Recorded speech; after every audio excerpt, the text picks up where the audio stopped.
ശാന്തി. ഈ ശരീരത്തിൻ്റെ പേര് മണിയമ്മ. ഞാൻ ഈ ബ്രഹ്മകുമാരീസ് ഈശ്വരീയ വിശ്വവിദ്യാലയത്തിൽ വന്നിട്ട് 18 വർഷമായി. ഞാൻ എൻ്റെ കുട്ടിക്കാലം മുതൽ എൻ്റെ കുടുംബ വീട്ടിൽ, ലൗകിക വീട്ടിൽ ഒരു ദേവതകളെ വെച്ച് പൂജിക്കുന്ന ഒരു പാരമ്പര്യം ഉണ്ടായിരുന്നു. എന്നും സന്ധ്യാസമയത്ത് അവിടെ വിളക്ക് കത്തിക്കുന്നത് ഞാനായിരുന്നു. വിളക്ക് കത്തിച്ചു കഴിഞ്ഞാൽ ഉടനെ നാമം ജപിക്കണം. അതെൻ്റെ വീടിൻ്റെ ഒരു ചിട്ടയായിരുന്നു. അങ്ങനെ നാമം ജപിക്കും. എൻ്റെ അച്ഛൻ എന്നെ പുരാണങ്ങളൊക്കെ വായിക്കാൻ പഠിപ്പിച്ചു. അങ്ങനെ ഞാൻ അതിലേക്ക് വന്നുകൊണ്ടിരുന്നു. അങ്ങനെ വിവാഹം കഴിഞ്ഞ് വന്ന് ജീവിതത്തിലേക്ക് പോകുന്ന സമയത്ത് ക്ഷേത്രങ്ങളിലൊക്കെ പോകുമായിരുന്നു. അപ്പോഴും ഭഗവാൻ ആരാണെന്ന് പൂർണ്ണ അറിവില്ലായിരുന്നു. ഏത് ക്ഷേത്രത്തിൽ പോകുന്നോ അവിടെ ഇരിക്കുന്ന ദേവതയാണ് ദൈവം. ഇതാണ് ദൈവം, ഇതാണ് ദൈവം. ദേവിയെ കണ്ടാലും ഇതാണ് ദൈവം. അങ്ങനെ ഞാൻ മുന്നോട്ട് വന്നു. എൻ്റെ ലൗകിക കാര്യങ്ങളിലൊക്കെ എനിക്ക് ഏതോ ഒരു അവ്യക്ത ആശ്രയം എനിക്കുണ്ടായിരുന്നു. ഞാൻ എന്നും ഏത് ദുഃഖത്തിലും സുഖത്തിലും എൻ്റെ ശിവനെ എന്ന് വിളിച്ചായിരുന്നു ഞാൻ തുടങ്ങുന്നത്. ശിവനെയും വിഷ്ണുവിനെയും ഞാൻ ആരാധിച്ചിരുന്നു. ഈ 2 സഹായവും എനിക്ക് ലൗകികത്തിൽ കൂടെ കിട്ടിയിരുന്നു. അങ്ങനെയാണ് എൻ്റെ ലൗകിക കാര്യങ്ങൾ. കുട്ടികളുടെ വിവാഹങ്ങളൊക്കെ കഴിഞ്ഞു. അപ്പോഴൊരു ദിവസം എൻ്റെ ഉള്ളിൽ നിന്ന് എനിക്കൊരു തോന്നലുണ്ടായി, എനിക്കാരുമില്ല, ഞാൻ ഒറ്റപ്പെട്ടു എന്നൊരു തോന്നൽ എൻ്റെ ഉള്ളിൽ നിന്ന് എനിക്കുണ്ടായി. ഞാനിനി എന്താ ചെയ്യേണ്ടതെന്നൊരു തോന്നൽ വന്നു. അതിൻ്റെ കുറച്ച് ദിവസം കഴിഞ്ഞപ്പോൾ എനിക്ക് ഭഗവാൻ സ്വയം വന്ന് എന്നോട് പറയുന്നതായിരിക്കണം. എന്നെ വിളിച്ച് ഈ സെൻറ്ററിലേക്ക് കൊണ്ടുവന്നു. ഇവിടെ അന്ന് കണ്ണിന് ടെസ്റ്റ് ചെയ്യുന്നുണ്ടായിരുന്നു. ഞാൻ അതിനു വേണ്ടിയാണ് വന്നത്. പക്ഷേ ഇവിടെ വന്നപ്പോൾ എനിക്ക് കിട്ടിയത് ഈ ബ്രഹ്മകുമാരീസിൽ സൗജന്യമായി രാജയോഗം പഠിപ്പിക്കുന്നു എന്നുള്ള ഒരു വാർത്തയാണ് കിട്ടിയത്. അത് കേട്ടപ്പോൾ എനിക്കിതിൽ വരണമെന്നും എൻ്റെ പേരപ്പോഴേ ഞാൻ ആരോടും ചോദിച്ചില്ല, ഞാൻ രജിസ്റ്റർ ചെയ്തു. രജിസ്റ്റർ ചെയ്ത് പിറ്റേന്ന് ക്ലാസ് തുടങ്ങുമായിരുന്നു. അന്ന് മുതൽ ഞാൻ ഈ ക്ലാസ്സിന് വന്നു.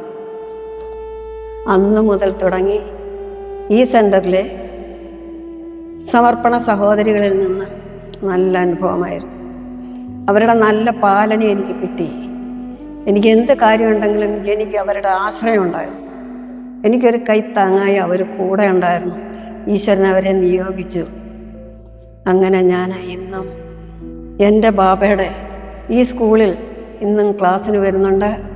ബാബ പറഞ്ഞ നിർദ്ദേശം അനുസരിച്ച് അന്ന് മുതൽ അമൃതവേളയും സന്ധ്യായോഗവും ഞാൻ മുടക്കിയിട്ടില്ല. ഏത് പ്രശ്നം, ഏത് ദുഃഖത്തിലും എനിക്ക് സഹായം കിട്ടിക്കൊണ്ടേയിരിക്കുന്നു.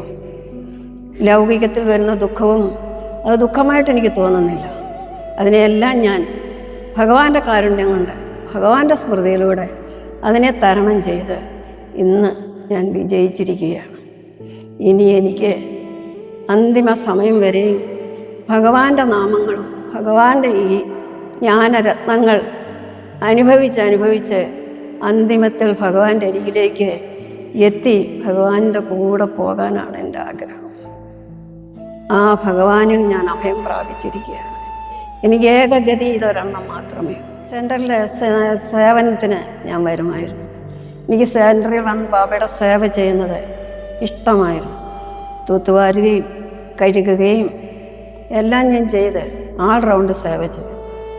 എവിടെ ബാബയുടെ എക്സിബിഷൻ ഉണ്ടെങ്കിലും അവിടെ പോയി ക്ലാസ് കൊടുത്തോണ്ടേ. ഞാൻ യജ്ഞത്തിൽ വന്ന് 6 മാസം മുതൽ 6 മാസം കഴിഞ്ഞപ്പോൾ മുതൽ ഭഗവാന്റെ സേവനം, വാചാ സേവനം ഞാൻ ചെയ്തു തുടങ്ങി. പന്തളത്ത് ബ്രഹ്മകുമാരീസിൻ്റെ സ്റ്റാളിട്ട് സേവ നടക്കുമ്പോൾ ഞാൻ അവിടെ സേവനം ചെയ്യാൻ. അങ്ങനെ അന്ന് മുതൽ ആ സേവയിൽ ഞാൻ പങ്കുകൊള്ളുന്നുണ്ട്. സെൻറ്ററിലും സേവയുണ്ട്. ഏത് സേവയ്ക്കും ഞാൻ തയ്യാറാണ്. റൗണ്ട് സേവ. യജ്ഞത്തിൽ വന്നിടം മുതൽ എൻ്റെ കുടുംബത്തിലുള്ളവർ, എൻ്റെ മക്കളും എൻ്റെ കുടുംബത്തിലെ ഹസ്ബൻഡ്, അവരെല്ലാവരും എനിക്ക് നല്ല സഹയോഗമാണ് തന്നത്. എനിക്കിപ്പോൾ സെൻട്രൽ വരാനുള്ള സൗകര്യങ്ങളായാലും എവിടെ പോകാനുള്ള സൗകര്യവും അവരെനിക്ക് ഒരുക്കി തന്നു. എന്നെ സെൻട്രൽ കൊണ്ട് വിടുമായിരുന്നു. ഏത് സേവനത്തിനായാലും എന്നെ മുന്നോട്ട് വിടും അവരെല്ലാം ഇവിടെ കൊണ്ടുവന്ന് ഞാൻ കോഴ്സ് ചെയ്യിപ്പിച്ചിട്ടുണ്ട്. വരുമെന്ന് എത്തിപ്പറ്റുമെന്ന് ഞാൻ പ്രതീക്ഷിക്കുന്നു. ബാബ അവരെ കൊണ്ടുവരും. പിന്നെ സേവനം ഞാൻ നല്ലപോലെ സേവനമൊക്കെ ചെയ്തിട്ടുണ്ട്. എങ്കിലും സേവനത്തിൽ എനിക്ക് ഇപ്പോഴും പോരാന്നാണ് തോന്നുന്നത്. ഇനിയും സേവനം ചെയ്യണമെന്നാണ് എൻ്റെ താല്പര്യം. പിന്നെ സേവനത്തിൽ വരുമ്പോൾ എനിക്ക് നല്ല സന്തോഷമാണ്. പിന്നെ എനിക്ക് നല്ല ഹെൽത്താണ്. സേവ ചെയ്യുമ്പോൾ എനിക്ക് ഹെൽത്താണ്. ഇപ്പോഴും ഞാൻ ആ ഹെൽത്തിലാണ് നിൽക്കുന്നത്. സേവ ചെയ്യാൻ വരുമ്പോഴാണ് ഞാൻ ബാബയിൽ നിന്ന് ശരിക്കും ശക്തി എടുത്തിട്ടാണ് വരുന്നത്. ഇപ്പോഴും ഞാൻ ദിവസവും ബാബയിൽ നിന്ന് ശക്തി ഈ ശരീരത്തിന് വേണ്ടി ഞാൻ എടുക്കുന്നുണ്ട്. കാരണം ഈ ശരീരത്തിൻ്റെ ഒരു വേദനയും ആത്മാവ് അനുഭവിക്കരുത്. അതുകൊണ്ട് ബാബയിൽ നിന്ന് ശക്തി എടുത്ത് ഈ ശരീരത്തിന് ശക്തി കൊടുത്ത് ഞാൻ സേവനത്തിന് വരും. സേവ ചെയ്യാൻ താല്പര്യമാണ്. സേവനത്തിൽ എനിക്ക് സന്തോഷമാണ്. ഇനിയും സേവ ചെയ്യണമെന്നാണ് എൻ്റെ താല്പര്യം. അതിനായി ഭഗവാൻ എൻ്റെ ഈ ശരീരം ഉപയോഗിക്കട്ടെ എന്ന് ഞാൻ ഭഗവാനോട് പറയുകയാണ്. എനിക്ക് വേണ്ടുന്ന ഉത്തേജനവും പ്രോത്സാഹനവും തന്ന് എന്നെ മുന്നോട്ട് കൊണ്ടുപോയിക്കൊണ്ടിരിക്കുന്നു. ആ ആശ്രയം എൻ്റെ കൂടെയുണ്ട്. ഈശ്വരൻ്റെ കൂടെ ആ സമർപ്പണ സഹോദരിയുടെ ആശ്രയമുള്ളത് കൊണ്ട് ഇന്ന് ഞാൻ ഈ യജ്ഞത്തിൽ തന്നെ പിടിച്ച് മുന്നോട്ട് പോയിക്കൊണ്ടിരിക്കുന്നു. ഉന്നതിയിലേക്ക് പോകണമെന്നാണ് എൻ്റെ ആഗ്രഹം. ഞാൻ ബാബയുടെ അടുത്ത് എത്തുമെന്ന് എനിക്ക് പൂർണ്ണ ബോധ്യമുണ്ട്. ഓം ശാന്തി.